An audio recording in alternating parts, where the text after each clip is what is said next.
Legal support Bangladesh চ্যানেলের পক্ষ থেকে সবাইকে স্বাগতম। আমি আছি আপনাদের পাশে অ্যাডভোকেট মোহাম্মদ জাকির হোসাইন।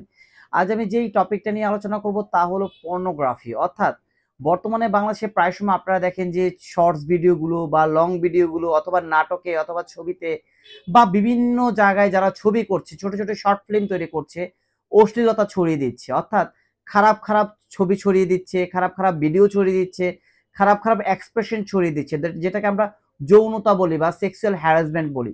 যদি এই ধরনের কার্যকলাপ কেউ করে থাকে, বেসিক্যালি সবাই জানতে চান যে সমাজে যে এই ধরনের কার্যকলাপ হচ্ছে তার বিরুদ্ধে আইনগত ব্যবস্থা কি নেওয়া যায় কিনা। মূলত দেখেন, যখন প্রত্যেকটা যখন আমাদের কনস্টিটিউশন আছে, যখন আমাদের আইন আছে, তখন কিন্তু অবশ্যই কিছু রেস্ট্রিকশন আছে কে কি কাজ করতে পারবে, কে কি কাজ করতে পারবে না। কিন্তু প্রায় সময় আমরা যখন মোবাইল স্ক্রোলিং করি, ফেসবুক স্ক্রোলিং করি অথবা ইউটিউব স্ক্রোলিং করি, তখন কিন্তু আমরা দেখি যে অশ্লীলতার বিভিন্ন ভিডিও কিন্তু আমাদের চোখে আসে। অর্থাৎ ইচ্ছাকৃতভাবে কিছু অ্যাক্টরস অথবা ইচ্ছাকৃতভাবে কিছু মডেল অথবা ইচ্ছাকৃতভাবে কিছু নর্মাল পিপল, তারা কিন্তু ইচ্ছাকৃতভাবে অশ্লীলতাকে ছড়িয়ে দিচ্ছে এবং যৌনতাটাকে ছড়িয়ে দিচ্ছে। অর্থাৎ তারা সেক্সুয়ালের বিষয়গুলো দেখিয়ে বিভিন্ন সমাজকে কিন্তু নষ্ট করার ট্রাই করছে।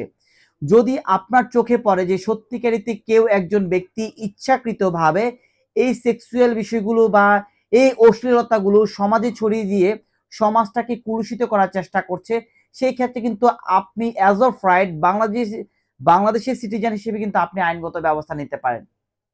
এখন বলতে পারেন, যারা এই ধরনের কাজ করছে তাদের বিরুদ্ধে কি ধরনের আইনগত ব্যবস্থা নেওয়া যায়। প্রথমত দেখেন, বর্তমানে বাংলাদেশের সাইবার আইন আছে, সাইবার সিকিউরিটি অ্যাক্ট 2025 আছে। এই সাইবার সিকিউরিটি অ্যাক্টে কিন্তু বিভিন্ন ধরনের আইন আছে। যদি কেউ ধর্মীয় মূল্যবোধকে নষ্ট করে, কেউ যদি অশ্লীলতা ছড়িয়ে দেয়, সেই ক্ষেত্রে কিন্তু আপনি সাইবার সিকিউরিটি অ্যাক্টে মামলা করতে পারেন। অথবা কেউ যদি এমন কিছু মনে হয় যে যৌনতাটাকে ছড়িয়ে দিচ্ছে অথবা এমন কোনো কর্মকাণ্ড করছে যেটার মাধ্যমে যৌনতাটাকে বিশেষ করে এটাকে আপনার প্রমোট করা হচ্ছে এবং এই জিনিসটাকে বিশেষ করে মানুষকে দেখানো হচ্ছে যেন মানুষ এটা দেখে শিখে, এবং সমাজকে নষ্ট করা হচ্ছে এই জিনিসগুলো দেখিয়ে, তাদের অ্যাক্টিভিটিগুলো দেখিয়ে, যদি আপনার কাছে মনে হয় যে এই ধরনের কোনো অপরাধ করছে, তাহলে কিন্তু আপনি পর্নোগ্রাফির ৮ ধারায় অনুযায়ী আইন করতে পারেন, ৮ ধারা অনুযায়ী আপনি মামলা করতে পারেন। এখন বলতে পারেন যে সাপোজ যে কোনো একটা অ্যাক্টর এই কাজ করেছে, এজ এ পার্সন আমি কি মামলা করতে পারবো কিনা।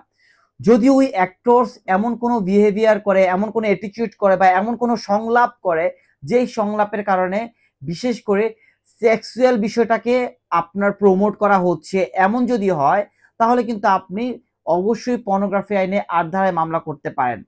আর সেকেন্ডলি একটা করতে পারেন, আপনি ধর্মীয় মূল্যবোধের যে নষ্ট করছে, যেহেতু বর্তমানে বাংলাদেশে ম্যাক্সিমাম মানুষই মুসলিম, সেই ধর্মীয় মূল্যবোধ নষ্ট করার কারণে কিন্তু আপনি সাইবার সিকিউরিটি অ্যাক্টে কিন্তু তার বিরুদ্ধে মামলা করতে পারেন। এখন মামলা করার প্রসিডিংটা কি হতে পারে? মামলা করার প্রসিডিংটা প্রথমে হতে পারে, সাপোজ একটা অ্যাক্টর এই ধরনের কাজ করছে বা একটা টিকটকার বা যে কোনো কেউ এক ধরনের কাজ করছে যেটা অশ্লীল বা আমাদের সমাজে। প্রথমত আপনি তাকে একটা লিগেল নোটিশ দিতে পারেন। লিগেল নোটিশ দেওয়ার পর যদি সে এই ধরনের কর্মকাণ্ড বন্ধ না করে অথবা সে কেন এই কাজটা করেছে সেটা যদি স্পেসিফিকলি বর্ণনা না দিতে পারে, সেই ক্ষেত্রে কিন্তু আপনি অবশ্যই, যদি সাইবার সিকিউরিটি অ্যাক্টে যায় তাহলে মামলা করতে পারেন, যদি পর্নোগ্রাফি আইনে পড়ে পর্নোগ্রাফি আইনে মামলা করতে পারেন, যদি মানহানিতে যায় তাহলে মানহানিতে মামলা করতে পারেন। অর্থাৎ দিন শেষে যারা অশ্লীলতাটাকে সমাজে ছড়িয়ে দিচ্ছে, অশ্লীলতাটাকে সমাজে প্রমোট করছে, অবশ্যই আমার মনে হয় এজ এ সিটিজেনশিপ হিসেবে প্রত্যেকে যদি এগিয়ে আসি, তাহলে কিন্তু আমাদের এই সমাজ থেকে অবশ্যই এই অশ্লীলতা থেকে মুক্তি পাবে এবং কি আইনগত ব্যবস্থার মাধ্যমে সবাই কিন্তু সচেতন হবে, ভবিষ্যতে এই ধরনের কর্মকাণ্ড থেকে বিরত থাকবে এবং কি আমাদের ফিউচার যে জেনারেশন, এই ফিউচার জেনারেশনটাকে অবশ্যই সুন্দর রাখার জন্য আমরাই প্রথম এগিয়ে আসতে পারি।